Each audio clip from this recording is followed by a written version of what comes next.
Moth Radio Hour from PRX. I'm Sarah Austin Jenness. This is our annual December holiday episode.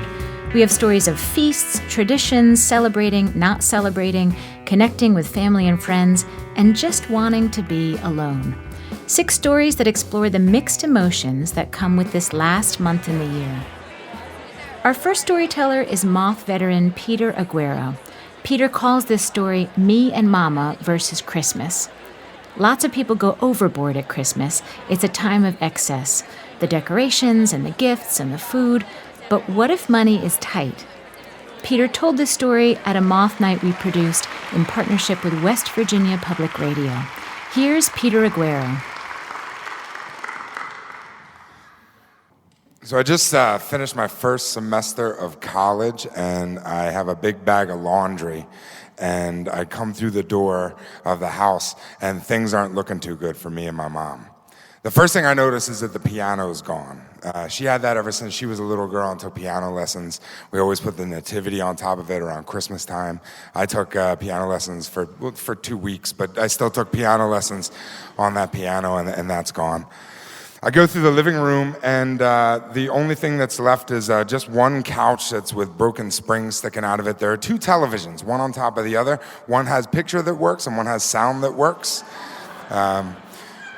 Over in the corner are the impressions still from my dad's Lazy Boy that has been gone for 4 years now. And that's the only furniture in the room. I go upstairs, the dining room's empty. There used to be this big, beautiful dining room set with carved chairs and a glass break front and a buffet table, and that's gone. In the kitchen, there's the kitchen set. There's 2 chairs. There used to be 4, but I broke one of them, and the other chair I also broke, and there's only 2 left. And I go upstairs to the bedrooms, and in my mom's room, there's nothing left but her mattress on the floor. And there's nothing quite as damning as a bedroom without furniture, because you see all the dings and the scratches in the wallpaper, like all the mistakes that can usually be covered up, but you see them all now. My sister's room is exactly the way it looked when she moved out to go live with my dad. It's Pepto-Bismol pink walls and a canopy bed and this big toy box in the shape of a rubber strawberry, as if she was going to move back in and be the little girl that she was before she moved out. My room looks exactly the way it was when I left. There's just posters all over the walls, and it's ridiculous, like me. So I start to do my laundry, and my mom comes home from work, and she immediately takes over. It doesn't let me do it myself, and I end up helping her with it, and she's happy to see me. She's happy that I'm home. When we're done that, we go up to have dinner. My mom makes tomato casserole. It was one of my favorite things. It was canned tomatoes with cubes of Wonder Bread and American cheese baked in the oven. If you put enough shaky cheese on it, it's delicious, you know. So we're sitting there in the 2 kitchen chairs, and I'm telling her all about my first semester of college and how it finished up, and she's so proud of me, and she's telling me about work. My mom's a nurse, and she's been taking all of the shifts that she can, but she had warned me that she was starting to have to sell stuff in the house to be able to catch up on the bills, because the house was too big for the 2 of us. Now that I was away at school, it was just her. So she was doing everything she could, and she warned me, but it was still shocking, you know. She had just taken a second job, a part-time seasonal job at the mall behind the perfume counter. My mom didn't like people telling her what to do, so I knew that wasn't going to last very long. And while we're sitting there at dinner, she tells me she says, Pete, we're not going to have a lot of money this year for Christmas, so I don't think we're going to be able to give each other presents. And I said, that's okay, Mom, and I'm being completely honest. I'm just happy to be home with her. I don't need anything. And that's the truth. And we sit there eating quietly for a minute, and then she says, you know, it'd be funny, what if we cut out pictures of things from magazines that we would give to each other if we could? And we laughed about it, and then we cried about it, because it's really sad. It's a really sad thing. But then we laughed again, because, man, like, no matter how hard things are, you just have to laugh, you know? The next day, I decide I'm going to make the house look as Christmassy as possible. And I go up to the attic and I get the boxes down of the lights and I hang the lights in the bushes out front and around the gutters. I want to go get a Christmas tree. I grew up in a little small town in New Jersey called Delanco. It was a little small town, 2,500 people, mostly farms. It was, at that time, there wasn't Walmart or big stores or anything. So I went over to the local Christmas tree farm to get a Christmas tree. I figured they'd give me a deal because I used to date their daughter. But it turns out they didn't give me a deal because I used to date their daughter. And a Christmas tree was like $40, man. I couldn't afford that. So I went back home and I got an old saw out of the garage and I cut out a tree from the side yard and I brought it in. It wasn't even like a pine tree. It was like a stunted maple tree, and I put it in the tree holder. It had like 5 branches. I put 20 ornaments on each branch and just kind of put the lights on it and called it a day. And that's, my mom came home from work and she just laughed about it, When I was visiting my friends who were also home from college, I would steal their mom's fancy catalogs and bring them home and cut out pictures of stuff. Like, my mom always wanted a green Jaguar convertible. I found a picture of one of those. I cut her out pictures of gold and diamonds and jewelry, an island, like all these things that I would love to be able to give my mom for Christmas. And like, as I was doing it, I knew it was sad. It was like a sad thing to do. But I kept collecting them and folding them up and tying them up with ribbons and hiding them in my room, and I was waiting to put them under the tree. And like I said, it was a sad thing, but I knew it was something that would bring us together. I knew it was something that we would always be able to hold on to. It was something that we would be able to hold on to together, There was one night in toward the end of December, close to Christmas, when we're sitting there in the living room watching the TVs, and the Charlie Brown Christmas special is on. One of the TVs hooked up the cable, and the other one gets the antenna, so the sound doesn't quite jibe up, And we're sitting there just right next to each other on the couch. We're worlds apart. My mom's exhausted. I've been trying to get her to sell the house for years because I knew it was just too big for her to be in by herself. It was too big for the two of us to be there. If I'm being honest, it was too big when all 4 of us were living there. I don't know why they got it in the first place, but 4 years before that, my parents, who had been separated on and off the whole time that they were married, they were giving it one last try. And the plan was that they were going to sell the house and take the money, and we were going to move to Georgia from Jersey and have a fresh start. And that was the big plan. And it went along okay for a couple of weeks, and then somebody just came in and poured the eggshells all over the floor again, and they started to fight, and things were back to normal. And that fresh start never really happened. And it culminated with us, the 4 of us, in the 3rd pew at St. Casimir's Church in Riverside, New Jersey for a Christmas Eve midnight mass. And right before the priest started the mass in the packed church, my dad stood up and he walked out of the church. And the only sound you could hear in the silent church was the hydraulic door just go shoo. And the 3 of us left, stood up, and we went outside past the priest and everyone we knew, and we walked the 2 blocks to where the car was parked, and my dad was nowhere to be found, but he left the keys of the car on the hood. And that year, my parents were done. That was it. I got what I wanted for Christmas that year. My parents never got back together. But so here we are now today, the 2 of us sitting on this couch and trying to watch this thing and let us be happy or something. And she's a million miles away. It's all killing her. Trying to pay the bills, trying to keep it together. She did everything she could to try to keep the house so there would be some semblance of normalcy to the outside world. I know that she took a big hit on her pride. She's a very prideful woman. And I knew that when everyone that she knew in her life saw our family disintegrate that midnight mass, I knew that it was just ripping her apart, but she was trying to keep the house together, and she was a million miles away. My mom was my best friend. It was the 2 of us, man. She was my partner. She was like my road dog, It was like me and her against the world. And like being there with her and having her be a million miles away was killing me, just like I knew this house was killing her too. Well, it got to be Christmas Eve, and my buddy Brian came over and picked me up, and we went to a different church for midnight mass. When you're under 21, you can't go to a bar, so you go see your friends at mass. And we split a jug of wine in the parking lot, and we went, and the mass was awesome. It was pretty great. And afterwards, I come home, and the next morning I wake up, and it's Christmas morning. So I go and I gather up all the little pictures of the gifts that I want to give to my mother, all wrapped up and tied in ribbon, and I put them under the tree. And I hear my mom stirring upstairs, and she comes downstairs, and her hair's in corkscrews, and she's got this big flannel house coat on, and her big red plastic Sally Jesse Raphael morning glasses with the broken ear thing on the side, taped up, you know. And I say, "Merry Christmas, Mom." And she goes, "Oh, honey, oh, hold on." And she goes upstairs, and she's upstairs for a minute, and then she comes back down, and she has a few. And I give her hers first. And there's the Jaguar and the jewelry and the island and a picture of a baby grand piano and a picture of a new dining room set and a picture of a new mahogany bedroom set and all these things I wish I could replace for her. And she's smiling and laughing the whole time. And then when it's all done, she gives me mine. And there's 3 of them. There's a picture of a bag of Reese's peanut butter cups. There's a picture of a pair of Homer Simpson slippers. And there's a picture of a karaoke machine. And they were all from the same Rite Aid catalog that was up in her bathroom. Because she had completely forgotten about this thing that I thought was going to bring us together. Because she was working so hard.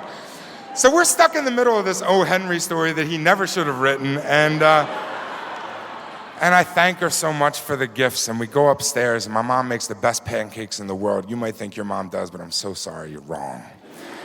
And my mom made the pancakes, but this morning she burned them a little bit. And I'm sitting in the kitchen eating these pancakes, cutting around the burnt pieces, and I'm looking out through our backyard at everybody else's houses, and all the light in their houses looks like orange and colorful and friendly with all these people, and our house just feels empty and stark and white in the fluorescent light, eating these pancakes in silence together, the 2 of us. A couple months later, she finally did send me my present. I was back in college. I'd taken out all the tuition and loans, and we couldn't afford it otherwise, but it was important to her that I go. And I had just finished a day of classes, and I was heading to the dining hall, and I stopped over to check my mail. Remember mail, when people used to send mail? And I open up the mailbox, and there's an envelope with my mother's postmark on it. And I take it up, and I fill up into the dining hall, and I fill up my tray with too much food, because that's what you do. And I go over to a table, and I sit down, and before I start eating, I open up that envelope. And inside, there's no note, there's just one photograph. It's of her standing in front of the house with a for sale sign. And the house sold pretty quickly, and she got it, she offloaded it, and she took a little bit of a hit financially, and she took a bigger hit on her pride, and she moved into a much smaller place that she could afford. And it hurt her. I know it hurt her, and it took a big hit, but the most important thing to me was, right then, we're looking at that picture, I got my girl back. Thank you.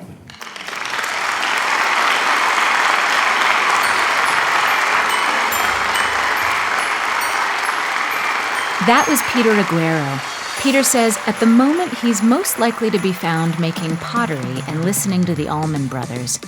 Peter makes his home in Queens with his wife Sarah, and his mom is now happily married too. As for Christmas traditions, Peter and his mom now do breakfast with as many meats as possible. Last year, Peter says, Mom made a 7-meat breakfast, and it was pretty awesome.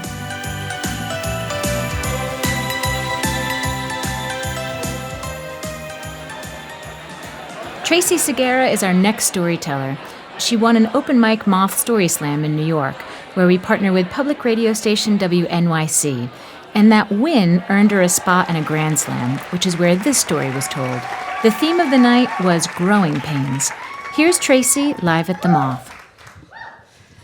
It's 1996, and I'm on an express bus from the Bronx heading into Manhattan to go wedding dress shopping with my future mother-in-law. And I'm not looking forward to this because she and I are not exactly friends.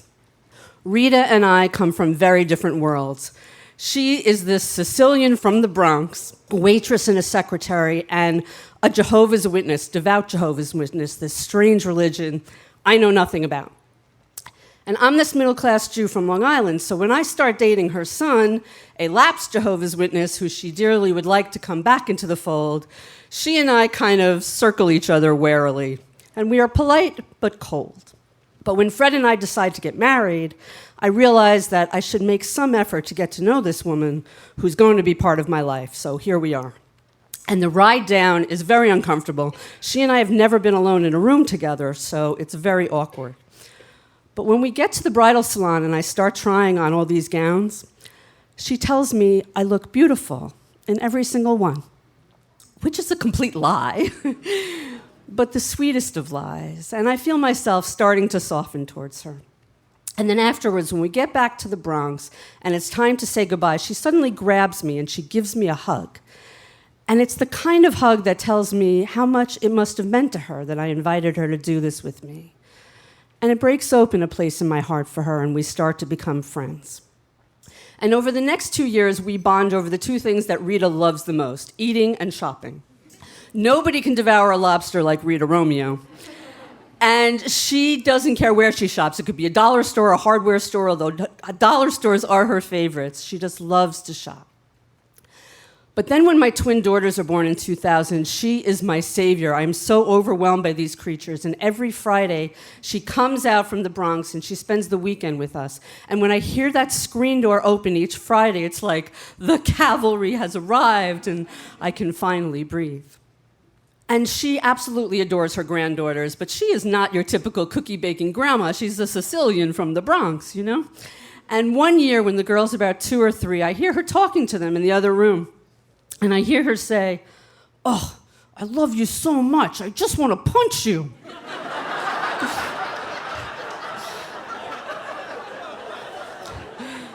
But she also has her tender side. And once when we go to visit them in the Bronx, I notice that she's been stealing things from the girls, like little things, like a stuffed animal or a barrette, and I can't figure out why, until it dawns on me that she literally wants something of theirs to hold on to when she can't be with them. When the girls are about 4, I send out holiday cards every year, usually just season's greetings cards, but this year I decided to send out a Hanukkah card. The girls are getting a little older. I'm starting to think about sending them to Hebrew school. But I don't send it to Rita because witnesses don't celebrate holidays, but I do send it to Fred's aunt, who lives near them in the Bronx and likes to display the cards. And about a week later, Fred gets a call from his mother, and she tells him that since we've decided to raise our daughters as Jews, that she can no longer be part of our lives. And I'm shocked because she and I have never discussed religion, so I had no idea she might feel this way. And then I'm hurt because this is me, you know, like how could she do this to me? And then I get angry because this has to be the most anti-Semitic thing that's ever happened to me, and this is my family. But then I think, oh, you know, she's just in shock, she'll get over it, she'll call me, she'll apologize, and everything will be fine. And so I wait. But after 4 weeks of waiting, it's clear she's not calling. And so then I dig in and I say, you know what, if she cannot accept us and how we're going to raise our daughters, then I don't want her in my life, and I'm done. And months pass. But about 9 months later, a new dollar store opens up in my neighborhood, and I think of Rita, and I want to call her. And the urge to call her is just so strong that I pick up the phone. I have no idea what I'm going to say, and she answers on the first ring. "Hi," I say, "it's Tracey." "Hi," she says. "I miss you," I say.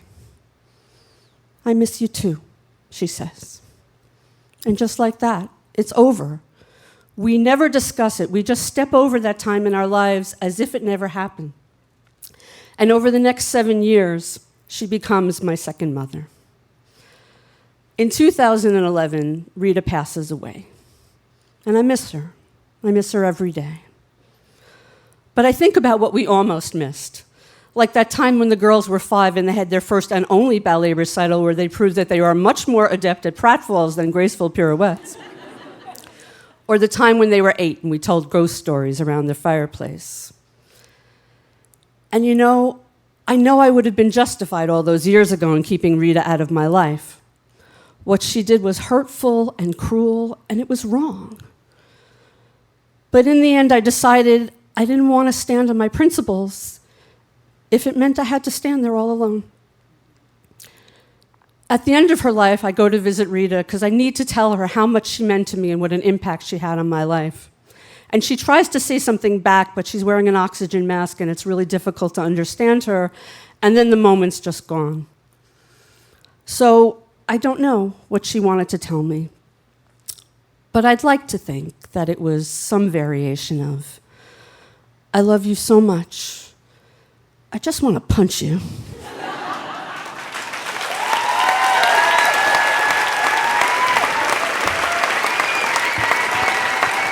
That was Tracey Segarra at a Moth Grand Slam.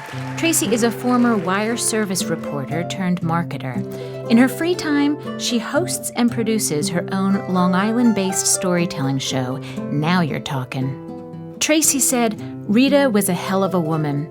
I wished she had lived to see her granddaughters grow up." Tracey and her daughters celebrate Hanukkah and Christmas. They light candles every night of Hanukkah, and every Christmas they exchange gifts and have a traditional dinner. They also like to bake unique holiday treats. To see a photo of one of their creations, reindeer pretzel cupcakes, and a photo of Rita with her granddaughters, go to themoth.org. When we come back, we try to escape the holidays with a trip to Puerto Vallarta. Stay tuned.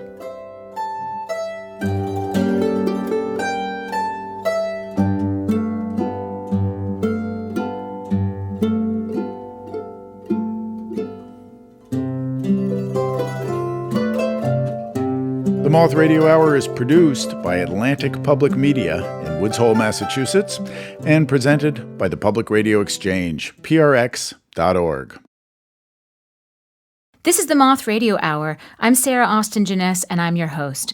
Welcome back to our annual December holiday, anti-holiday episode. I say anti-holiday because there are lots of people listening who don't celebrate the holidays in December in the traditional sense. They escape the typical trappings of this month, maybe in favor of rest and rejuvenation in a far-off land. Our next story is all about that. Steve Glickman told it at a Moth Story Slam in Chicago, where we partner with public radio station WBEZ. The theme of the night was refuge. Here's Steve live at the Moth. It's Christmas Eve in 2005, and I am packed and ready to go to Puerto Vallarta. My flight leaves in 12 hours, and I cannot wait to get out of Chicago. It's been an awful year. I broke up with my boyfriend of 7 years, and I've been living in a fog. Months of therapy, sleepless nights, just the worst year ever.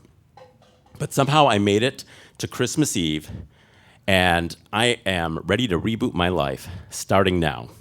I cannot wait to get to that beautiful beach in Puerto Vallarta and order a pina colada served out of a coconut and kiss this awful year goodbye.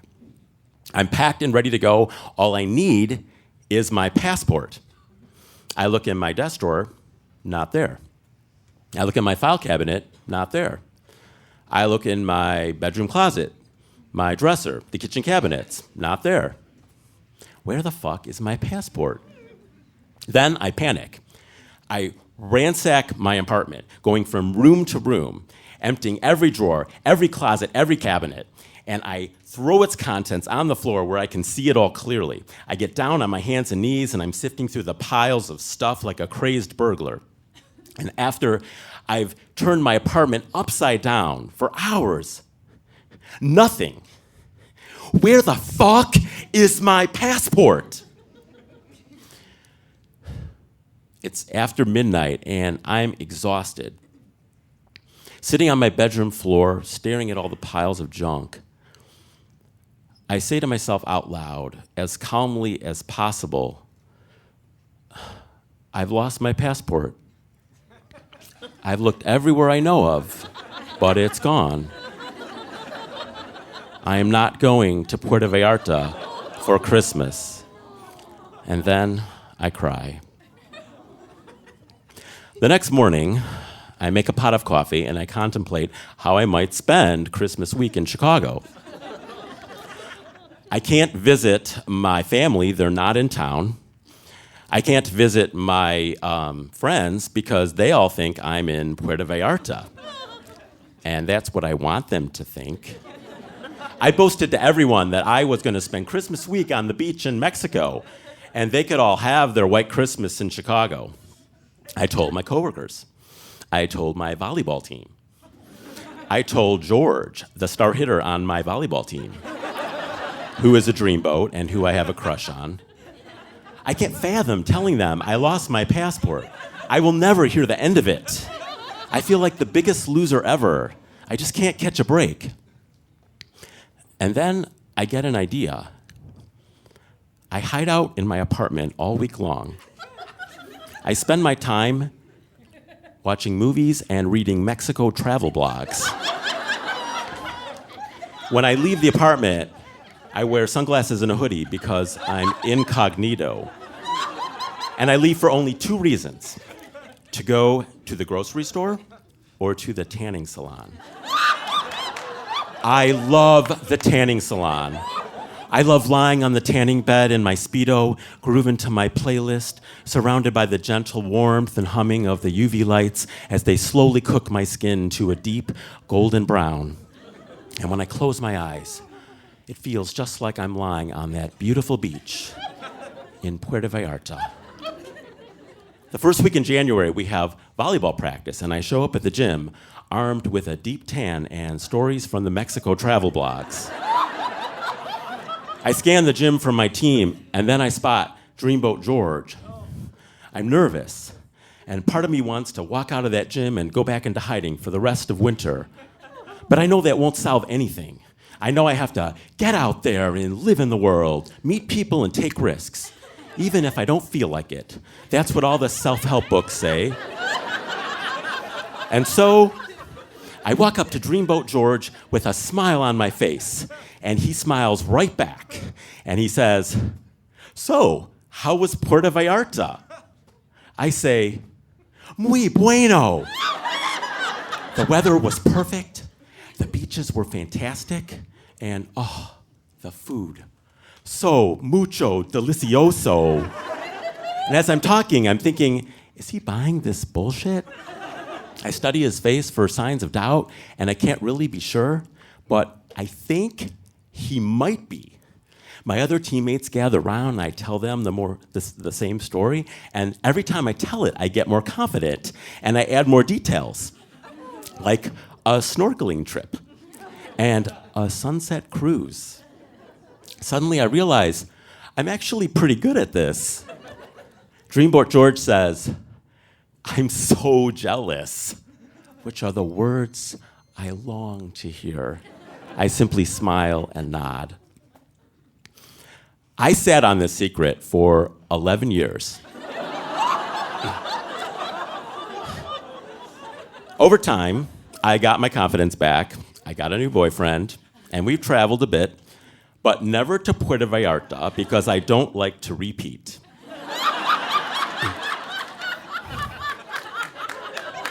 So, last December, I was cleaning out my bedroom closet, and I reach in and I pull out a ratty old jacket, and just as I'm throwing it in the trash, I feel something hard in the breast pocket. So I reach in and I pull out my fucking passport.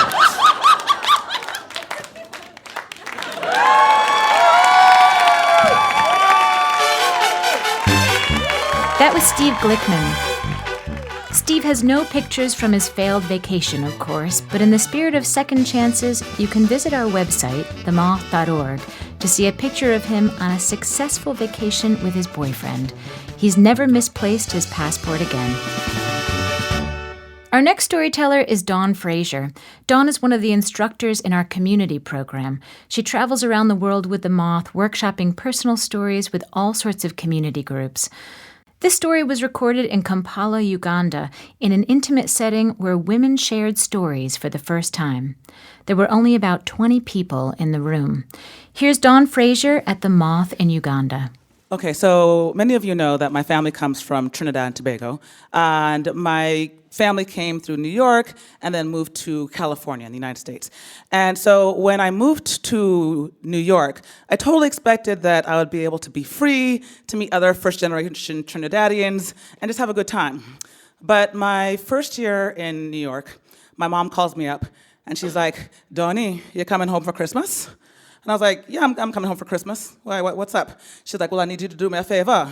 And I was like, "Okay, well, what do you want me to do?" So she's like, First, you're gonna go run down to Nostrand Avenue, And Nostrand Avenue is like where all the Trinidadians live. She's like, go run down to Nostrand Avenue. You're gonna pick up 12 Jamaican patties, okay? 6 chicken, 6 beef. Then you're gonna go pick up 12 roti skin, okay? Bring these 12 roti skin, bring these 12 Jamaican patties, and bring some saltfish back with you from New York to California. And I was like, wait, what? Like, why would I do that? Why? That makes no sense. And she said, well, don't you want a Caribbean Christmas in California? I was like, yeah, we want a Caribbean Christmas in California. She's like, well, then bring the food now, man. I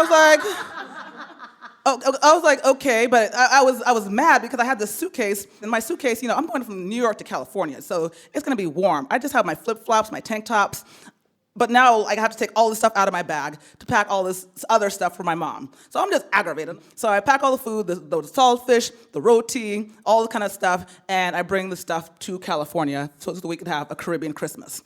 And I get there and I was like, Mom, there are black people in California, right? I can go to Oakland and go get some saltfish and some roti. She's like, no, but it's not the same. We want the good, authentic stuff from New York. And I was like, really? Okay, whatever. And then, we have a good feast and we live it up. The next year, my mom calls me up again. And she's like, Dawn, you coming home for Christmas? And I was like, yeah, I'm coming home for Christmas. Why? What's up? She's like, well, I need you to do me a favor. I'm like, okay, what do you need me to do this time? She's like, well, this year we're going to go to Trinidad for Christmas, okay? And I was like, oh, sweet. So I'm thinking to myself, this is awesome. I don't need to bring any type of roti. I don't need to bring any saltfish. I don't need any Jamaican patties. I was like, okay, cool. What do you need me to do? She says, go run down to the Pathmark, okay? The supermarket. And you're gonna go pick up a 30-pound turkey, okay? You're gonna take this turkey, you're gonna put it in the freezer, and you're gonna deep freeze this turkey, all right? You're gonna bring this turkey with you from New York to Trinidad. And I was like, wait, what? There's no turkeys in Trinidad? She's like, you don't want a good, big Caribbean Trinidadian turkey for Christmas? And I was like, well, yeah, I want a big Trinidadian, I guess, well, whatever. She's like, then bring the turkey. And I was like, Mom, seriously, this sounds like foul play, okay? This is like literally crossing the line. And is this legal? She's like, just bring it. So I take this turkey and I put it in my freezer and I deep freeze it for about 2 weeks. And then the day comes where I'm flying off to Trinidad for Christmas and it's wrapped up in all this foil, all this aluminum, all this type of stuff, and I throw it in my backpack. And my mom lives in this little tiny village way in the corner of Tobago. And so in order to get there, I first have to fly from JFK Airport to Miami Airport, from Miami Airport to Trinidad's Airport, a little 2-propeller jet into Tobago. I'm going through this process, and I still got this 30-pound turkey on my bag. But as I get to Trinidad's immigration, it's starting to drip. And I don't know if this is going to work. So I am looking at the immigration official, and he says to me, Mom, you have anything to declare? And I'm thinking, okay, I don't know if I need to declare a turkey. So I say, no. He's like, okay. I get on the other little 2-propeller jet. I get to Tobago. Turkey's dripping. I'm like, this is just gonna be a wreck. It'll take 2 hours to get to my mom's little village in Charlottesville. I'm there, I'm happy. I was like, I've gone on this long, extensive trip to bring this turkey. I get there, I was like, Mom, here it is. Your turkey has arrived. It's here. She's like, oh, good. Go put it in the freezer quick, because everybody's waiting. Your sister, she brought the ham. And your cousin, he brought the 3-layer cake. I was like, wait, the 3-layer cake? From where? She's like, oh, he just brought it from Florida and he put it up in the he put it up in the area, above in the plane. Yeah. And I was like, so wait, I brought a turkey. My cousin brought this 3-layer cake. My sister brought this ham. And here I was thinking that I was going to be saving the day with my big old, turkey. And that's what it hit me, that all these years of traveling back and forth with food and all this stuff wasn't a pain. It was just something that I guess that our family did. We just travel with food. That's what we do, I guess, as a family. As a Fraser, this is what I'm expected to do. So last year, when I was returning to California for Christmas, when my mom called me up and she's like, "You coming home for Christmas?" I was like, "Yeah, I'm coming home for Christmas." And I looked down at my suitcase. It was empty and ready to be filled with whatever food she needed. Dawn Fraser is an instructor in the Moth's community program. She's also a communications coach and the host of the podcast Barbershop Stories. When I told Dawn that this story was included in our holiday hour, she said the timing couldn't be better. She had just traveled to Florida with her sister's wedding cake. To see photos of Dawn's family Christmas in Trinidad and Tobago, including the turkey she brought that year, plus the roti, pig's feet, patties, and other Caribbean goodies she brought the next year, and for other stories from the Moth Community Program, go to themoth.org.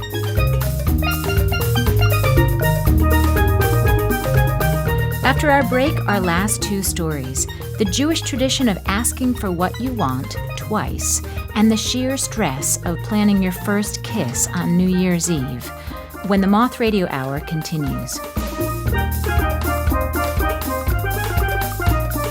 The Moth Radio Hour is produced by Atlantic Public Media in Woods Hole, Massachusetts, and presented by the Public Radio Exchange, prx.org.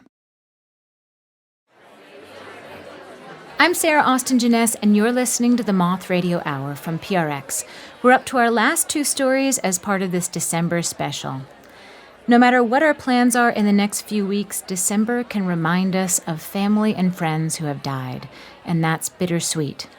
Evan Lunt told this next story at a Moth Slam in Boston, where we partner with public radio station WBUR and PRX, the Public Radio Exchange.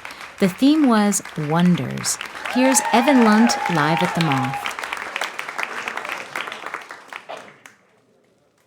Now, I am not religious at all. My mother's Jewish. My father's a nice little goyim. I was a nice mix. They said, "You can do whatever you want." And I said, "Great, I choose neither. I'm going to choose the holidays that have the best food." So Lent was out the window. Yom Kippur was out the window. But my grandmother, on the other hand, Elizabeth Tobkis, she was very religious. She was the nice Jew that had the latke in her pocket when we, went through her clothes after she died, and we were expecting to find money, we were expecting to find jewelry, but we found an old latke. And it was great. We would visit her in the nursing home, and she would celebrate the holidays with us, and she would celebrate all of the little, we'd have Hanukkah celebration with her. We'd have a Passover Seder. She wouldn't remember who I was, but we'd have a Passover Seder with her. And that continued, and I had her menorah, and one day I said, "Mom, can I take this menorah to college with me?" And she looked at me, she said, "Absolutely not. This is in my family for too long, you can't take it with you." And I said, "Mom, can I," it's tradition in the Jewish faith, in case you're not familiar, to ask twice. And I said, "Mom, can I please take this menorah to college with me?" And she said, "Fine, I'm gonna wrap it up all nice, I'm gonna put it in a little box, and you're not gonna touch it until Hanukkah." And I said, "Okay, fine." So Hanukkah comes around. This is now last year around, Hanukkah was late last year, it was around Christmas time. So my house that I lived in with 8 other people was mostly Christians. So we had a Christmas tree. And I said, "Okay, I'm gonna, Jew this up a little bit. I'm gonna put the menorah right next to the Christmas tree, right in the window on the second floor so everyone else on the street can see it." And I said, "My grandmother would love this. It's her menorah, she would love this." And each night, I would go up and I would walk upstairs, because I lived on the first floor, and I'd light the menorah. And first night went by, great. Second night went by, great, haven't burned anything down. This was an old house. Third night goes by, great. Fourth night comes, and I'm feeling a little down. This was, senior year of college was a little rough for me, as I'm sure it's a little rough for most people. You're writing thesis, you're dealing with relationships, it's a time. And I'm lighting the menorah, and I say, all right, you know what? Here's something I haven't done in a long time. In fact, my entire life. I'm going to pray. I sing the song to no one. There's no one there. Everyone's doing their own thing. But I'm going to sing it to myself, and then to my grandmother, God bless.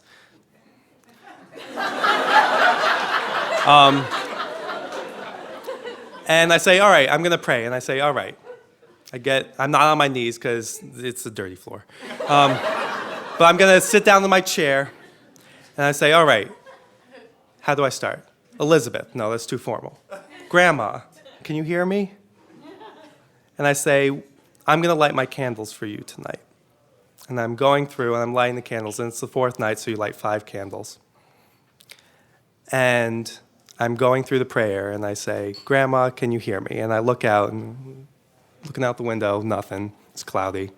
Looking out the window, maybe I'll see something. Is there a cat? No. She liked cats. And I'm sitting there, and I'm just looking at the candles, and they're flickering, and all of a sudden they go out. I'm like, that was weird. There's no wind. I'm inside. There shouldn't be a draft. I paid rent this month. And I say, Grandma, is that you? And there's a knock on the door. I'm like, that's weird. Again, I paid rent this month. There shouldn't be a knock on the door. Shouldn't be anyone coming for me, I promise. And I go down and there's no one there. And I come back up and it turns out one candle had stayed lit. And it's the shamus, which is the candle that you light all the other candles with. And that was the night I realized my grandmother was still with me. Thank you. That was Evan Lunt. Evan is a chemistry student at the University of Pennsylvania. Outside of the lab, he likes playing cello, doing crossword puzzles, and finding other people's dogs to pet. He celebrates Hanukkah every year now, and he keeps the tradition of putting his grandmother's menorah out.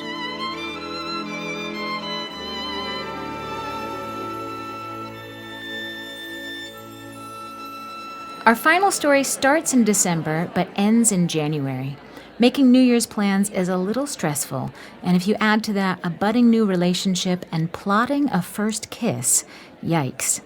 Bernie Summers told this at a romance-themed slam in Los Angeles, where we partner with public radio station KCRW. Here's Bernie live at the Moth. So I met this girl, and I really liked her.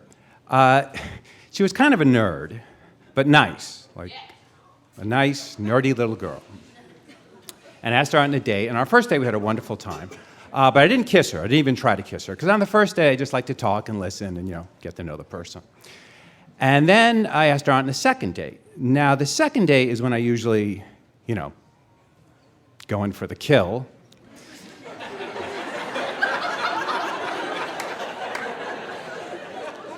And I will attempt to kiss goodnight. But on our second date, I took her to this Italian restaurant, and whatever I had so much onion and garlic in it that a Tic Tac would have just suffocated in my mouth. So I didn't kiss her goodnight, I just sort of hugged her goodnight. And then I asked her on the third date, and I thought, I gotta kiss her tonight. I mean, if I don't kiss her tonight, she's gonna think I'm the shy, insecure coward, which I am, but I don't want her to know that. So on our third date, I took her to this jazz club. And this jazz club was like this dark, intimate club, and it was a couple days after Christmas, so all these pretty Christmas lights hanging from the ceiling, and her and I were sharing this cozy booth, and it was just perfect moment to share our first kiss. It was very romantic. In fact, the piano player at the bar was singing the song, "Isn't It Romantic?" It was like, "Isn't it romantic, Neil, to be young on a night like this? Isn't it romantic, even though the song is like a lover's kiss? Sweet cymbals in the moonlight. Do you think that I might fall in love perchance?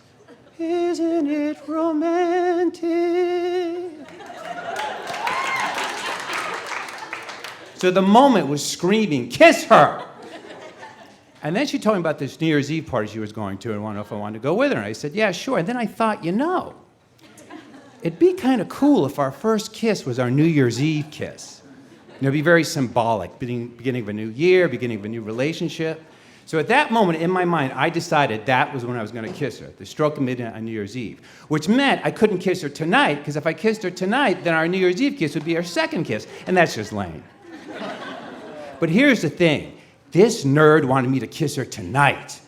She had her hand on my thigh, she's got her face close to mine, she's looking into my eyes. I mean, she's doing everything but saying, "Kiss me, stupid." But I can't, I'm saving myself for New Year's.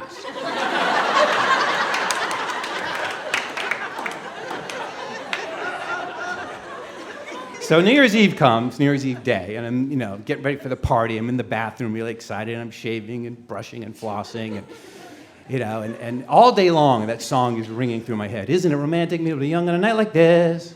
And it's like the song is telling my brain, don't blow it, Bernie. Kiss her tonight.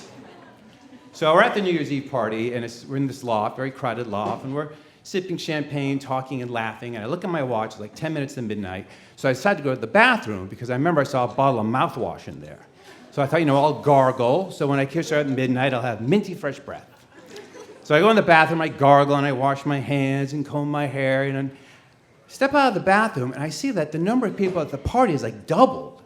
And before it was packed, but now it was like jam-packed, you can't even move a muscle. And I look at my watch, and it's 5 minutes to midnight. And I'm trying to get to her, but I don't even see her. And then before you know it, I hear 10, 9, 8. And I'm like squeezing through the party, trying to find her. 7, 6, 5. And then I see her. She's in the corner, but I can't reach her, because there's just too many people between us. 3, 2, 1. Happy New Year! And everyone is kissing someone. And I see her there in the corner, all alone, looking sad and nerdy.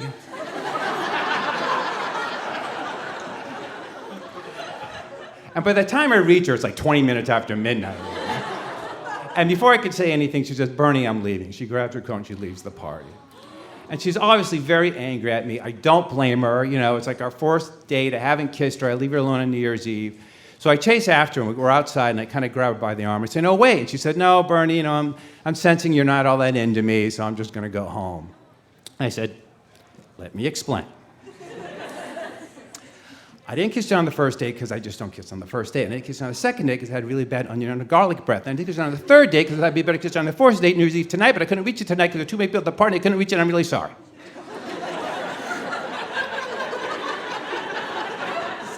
And then she gave me this look, and it was just hard to read, because sometimes a woman will look at you and you have no idea what they're thinking. And then she said, "Goodbye, Bernie," and she walked away.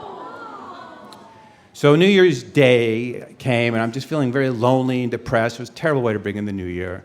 Later that night, I'm lying in bed sleeping, and there's this knock at the door. And I'm thinking, who's knocking on my door in the middle of the night? So I go to answer, and it's her. I say, "What are you doing here?" She says, "Let me in." I said, "What?" She says, "Hurry up, let me in." So she comes in. I said, "What's going on? It's past midnight." She says, "Well, actually, it's 11:58, so you have 2 minutes till you kiss me." And I said, "What?" He goes, "Well, I know you want to kiss me on the stroke of midnight, New Year's Eve, but you know what, Bernie? Everybody kisses on the stroke of midnight, New Year's Eve. We're going to be original. We're going to kiss on the stroke of midnight on New Year's Day." I said, "Okay." And she said, "Do you have champagne?" And I said, "I have Snapple." And she said, "Get it, but hurry up, it's 11:59. So I'm running in the kitchen, I'm getting the Snapple, and the song's rushing through my head. "Is it a romantic meal, the young and I like this?" And she yells in the living room, "Do you have champagne glasses?" And I said, "I have Batman and Robin coffee mugs." "Honey, you only have 20 seconds. Is it romantic, nice to lover's kiss?" And I run into the living room with the coffee mug. "Sweet symbols of the moonlight, do you think we might fall in love perchance?" And we're sitting on the couch together with a Batman and Robin coffee mug with the Snapple, and she's looking at the watch, she's doing the countdown, 3, 2, 1, and we lock eyes, and I say to her,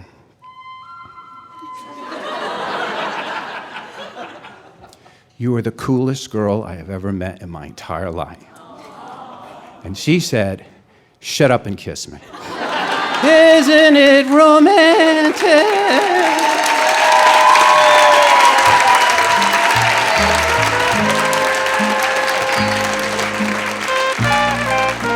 That was Bernie Summers. Bernie is a New York writer who finds his dysfunctional love life a great source for comic material. He and his New Year's date eventually ended up parting ways, but he hopes to have a date for Valentine's Day on February 15th. That's it for this episode of the Moth Radio Hour. We hope you'll join us next time. Happy December.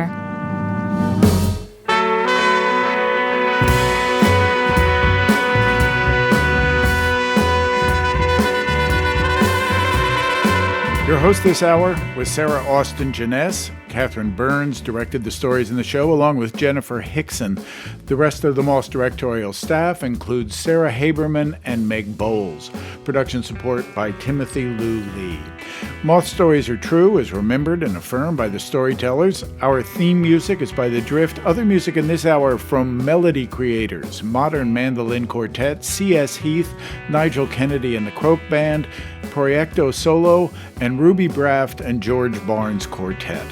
The Moth is produced for radio by me, Jay Allison, with Vicki Merrick at Atlantic Public Media in Woods Hole, Massachusetts. This hour was produced with funds from the National Endowment for the Arts. Moth Radio Hour is presented by PRX. For more about our podcast, information on pitching us your own story, and everything else, go to our website, themoth.org. And have a great holiday season.